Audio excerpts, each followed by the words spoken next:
Hey everybody, Nick Espinoza, your chief security fanatic here. Don't forget to subscribe. And today, we've got to talk about privacy because we have mobile devices in our lives. Odds are you're listening to this or watching me on a mobile device.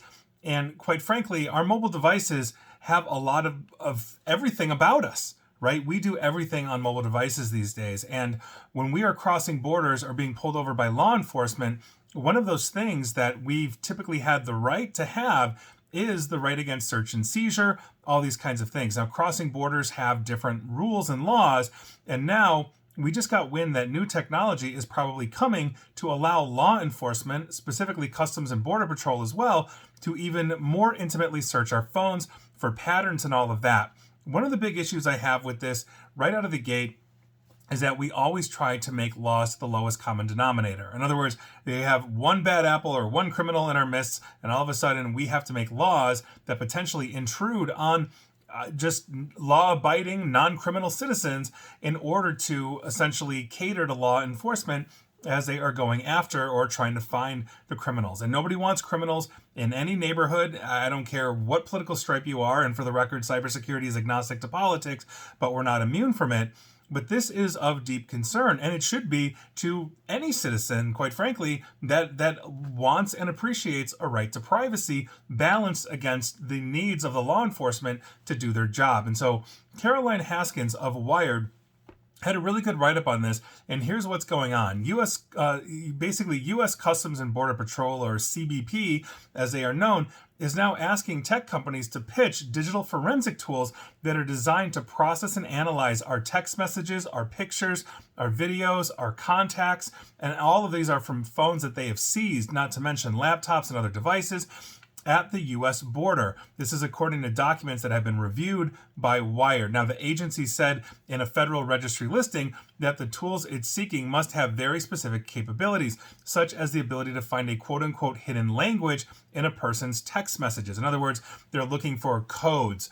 You know, if I'm texting friends that say the crow flies at midnight, they're trying to figure out what exactly that means. So that's what we're talking about. Or they're also looking for specific objects. So if I have a whole bunch of videos on my phone, for example, and there's a quote-unquote red tricycle in all of my videos, maybe that means something. Maybe I'm signaling somebody, etc., etc.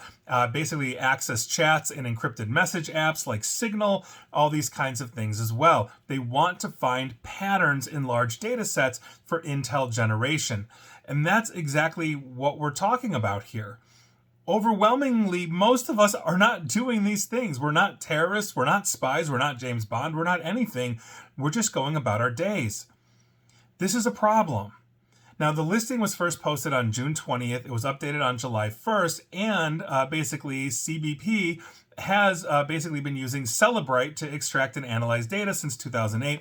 I've talked about Cellebrite before in podcast and radio form, but the agency said it wants to expand and modernize its digital forensics program. Now, last year, CBP claims that it did searches on more than 47,000 electronic devices, which is higher than the 41,500 devices in 2023, and a dramatic rise from 2015 when it was searching just 8,500 devices. In other words, they have expanded and they are looking at more.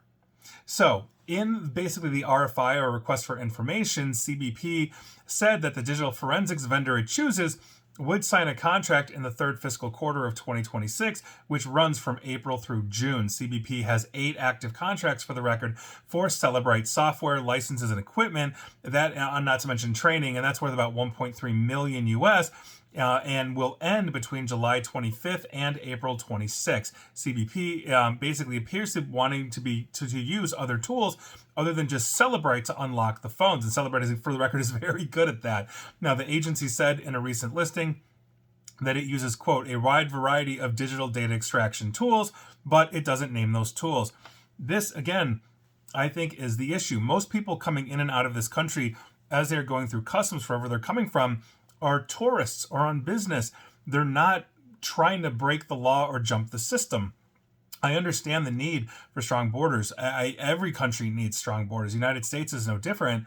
But we also have to balance lowest common denominator laws and the ability for law enforcement to do its work versus our right to privacy. And if you think about what law enforcement has endured over literal centuries before the technological age, before the internet, there's always been an amount of sleuthing to find who the actual criminals are, right? Somebody robs a bank, you're taking fingerprints, you're pounding the pavement, you're, interviewing witnesses, which I understand are not always 100% reliable. Or, you've got forensics, at the murder scene or whatever it is. But to simply unlock and have all of this happen is a huge issue. We've seen invasions of our privacy before. So Google, for example, honors warrants on generic search terms in geographical areas. So for example, let's say I Google an address and there happens to be a murder at that address and I'm in that geographical area. I am now caught up in a warrant, even though, let's say, maybe I accidentally Google that address, or maybe that address is a place of business, but now I'm on a suspects list.